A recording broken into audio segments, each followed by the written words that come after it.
এ কেমন রাজ্য বলো, কে খারাপ কে বা ভালো? ভালো মানুষ অন্ধকারে, অমানুষী আলোর দ্বারে। এ কেমন হচ্ছে খেলা, চারিদিকে কষ্ট মেলা।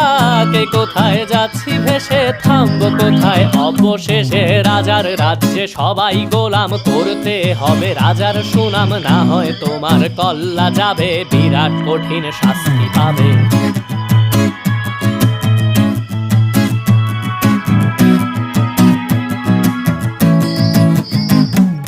ভাবছো কোথায় কে সে রাজা, আমরাই রাজা দিচ্ছি সাজা। অফিস ব্যবসা সমাজ চালাই, মানুষ হয়েও মানুষ জ্বালাই। আমরাই সেই মুখোশ মানুষ ভালো,